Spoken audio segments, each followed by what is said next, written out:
Book Review: Fathers of Nations by Paul B. Vita. Fathers of Nations is the current compulsory novel studied by Current Form 3 and will be first tested this year, 2024, in Kenya Certificate of Secondary Education, KCSE. I recommend to every teacher, student, and literature enthusiast that before you dig into reading book guides, consider reading the text itself in totality. This review is detailed to make it quick to grab the storyline and major concerns raised in the text, characters, language, and style. However, reading the text with a sense of ownership, confidence, and enthusiasm will enlighten your comprehension of this masterpiece. Synopsis: the story revolves around the lives of four men from different parts of Africa. They are Professor Kamani, Comrade Malusi, Engineer Tahir, and Pastor Chiamaka.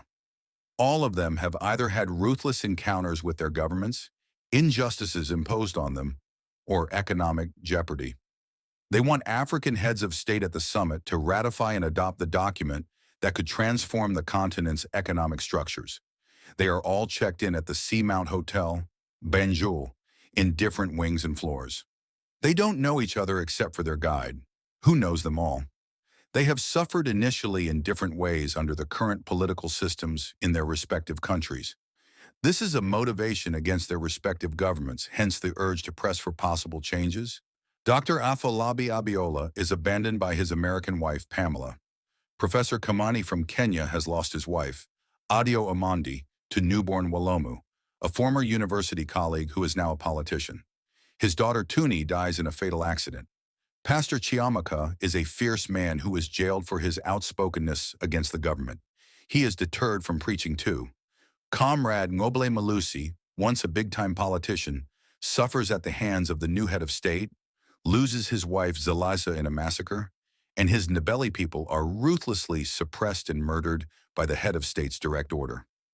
In addition to the four men, Engineer Saif Tahir, a nuclear bomb expert, and Mr. Thaddeus Longway are also dissatisfied with the African leadership.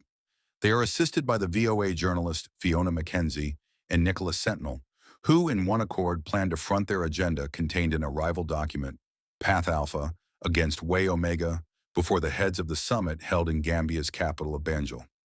50 heads of state invited to Banjul, capital of Gambia, are expected to assemble and get accommodation in the Pinnacle Hotel with their entourage. Their mission is to adopt the Way Omega ideology, which advocates for a common growth strategy of the citizens that will enable the donors to continue supporting the African nations through aid and grants.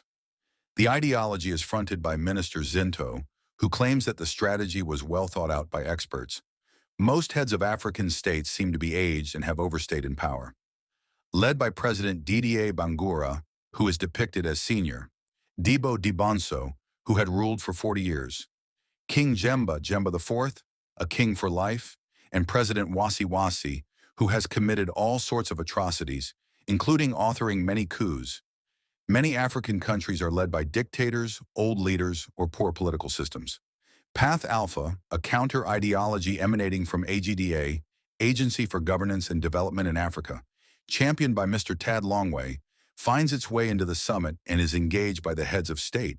From the onset of the story, Mr. Longway mobilizes the lines of Professor Kamani, Comrade Malusi, Pastor Chiamaka, Dr. Afolabi, and Engineer Tahir to use the trick to table the ideology before the summit to counter the Way Omega. Path Alpha, as a strategy, advocates for minimizing civic or public discounted into the will to change. This strategy is to solve the problems some present heads of state find difficult to solve. The advocators of Path Alpha champion the strategy because they want to solve the problems and owing to the fact that they have also suffered the ugly state abuse and do not want to suffer anymore.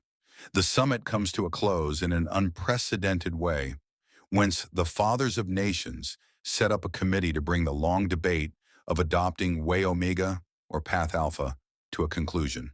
The committee is set and named Method Committee and is chaired by President Bangura. The president seems to be terribly confused because of senility. He uses two ways to decide on which strategy to be ratified: the simple matrix by a toss of a coin and choice matrix. Ultimately, Dr. Afalabi, Mr. Zinto, and the summit chair confirm as witnesses an exercise that sees the Path Alpha strategy carry the day.